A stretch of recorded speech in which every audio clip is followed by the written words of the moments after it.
welcome to a new productive day. Government job aspirant Arpita, myself Arpita. আমি হলাম একজন government job aspirant. আমি বর্তমানে সিটেট ও আপার প্রাইমারির প্রস্তুতি নিচ্ছি। তো আমরা সবাই জানি সিটেট এক্সাম আমাদের খুব সামনেই। তো আমি এখন কিভাবে প্রস্তুতি নিচ্ছি সমস্তটাই ব্লগের আকারে তোমাদের সাথে শেয়ার করছি। যদি তোমাদের কিছুটাও ভালো লেগে থাকে বা কিছুটাও নিজেদেরকে একটু হলেও মোটিভেটেড করতে পারো তো প্লিজ চ্যানেলটিকে সাবস্ক্রাইব করে পাশে থেকো। তো আমি চলে এসেছি বাড়িতে। আজকে সকালে উঠেছি ওই 7:30টার আগ দিয়েই। তো তারপর স্নান সেরে একদম পুজো দিয়ে নিয়েছি। আর এই হলো আমার মায়ের সিংহাসন। এখানে কিন্তু সমস্ত ঠাকুর আছে।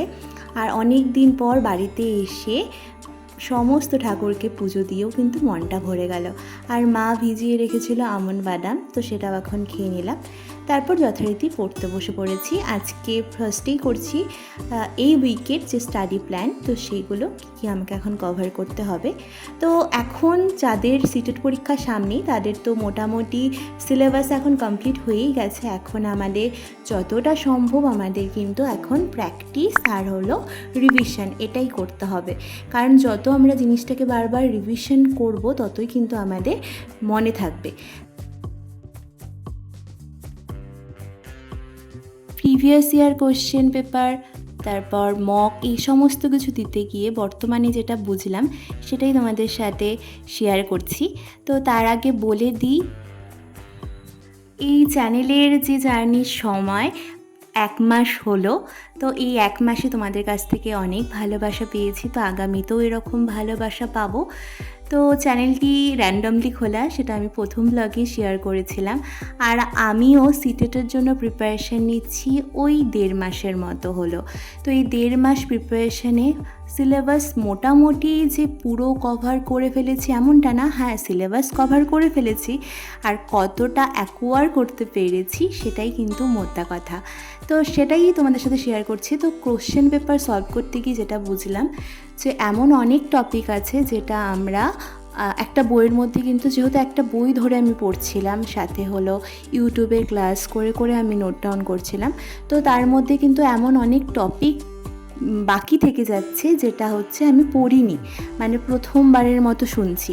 সেটা কিন্তু তখনই পসিবল যখন তুমি PYQ সলভ করবে।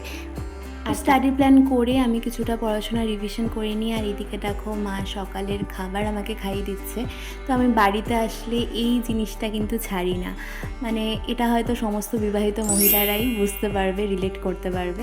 আর তারপর ভাইয়ের স্টাডি টেবিলটা এরকম মেসে হয়েছিল, যেটাকে ম্যাজিক করে কিন্তু ঠিক করে দিয়েছি। না, এটা করতে অনেকটা সময় লেগেছে। তো সমস্ত কিছু নিচে নামিয়ে যখনই আমরা কোনো কিছু পরিষ্কার করব বা অর্গানাইজ করব, তার আগে সমস্তটা কিন্তু আমাদের একবারে ক্লিয়ার করে নিতে হয়, তারপর নতুন করে শুরু করতে হয়। ঠিক যেরকম আমরা কোনো কিছুর প্রিপারেশন নিই, তখন কিন্তু আমাদের একদম শুরুর থেকে কিন্তু প্রিপারেশনটা নিতে হয় অ্যাজ আ সিলেবাস ওয়াইজ। আমরা যদি এখান থেকে একটু খাপছাড়া করে করি, তাহলে কিন্তু শেষে এসে দেখব আমাদের কোনোটাই ঠিকঠাক হয়নি। তাই আমরা যতই যা কিছু জানি না কেন, পুরনো জিনিস যা কিছু জানি না কেন, পুরনো অর্জিত জ্ঞান আমাদের দরকার, কিন্তু সেটা একটু সাইডে রেখে আমাদের কিন্তু যে কোনো কিছুর প্রিপারেশান নিতে গেলে একদম শুরুর থেকেই নেওয়াটা উচিত। যেটা আমার মনে হয়, তোমাদেরও কি সেম মনে হয়? যদি মনে হয় তো আমাকে জানিও। আর এই দেখো কথা বলতে বলতে ভাইয়ের স্টাডি টেবিলটা খুব সুন্দর করে অর্গানাইজ করে ফেলেছি। তো দেখতে কিন্তু বেশ ভালো লাগছে। তো আমাদের আশেপাশের জিনিস যেমন আমরা অর্গানাইজ করে রাখলে মন ভালো থাকে, ঠিক সেই রকমই যখন আমাদের সিলেবাসটা মোটামুটি আয়ত্তে চলে আসে, তখন কিন্তু নিজের মধ্যে একটু হলেও কনফিডেন্স বিল্ড হয়। আর সেই কনফিডেন্সটাকে ধরে রাখা যায় একমাত্র কনসিস্টেন্সির ওপর। আর সেই কনসিস্টেন্সি বিল্ড করে একমাত্র প্র্যাকটিস আর রিভিশনের ওপর। তো অনেক জ্ঞান দিয়ে ফেললাম।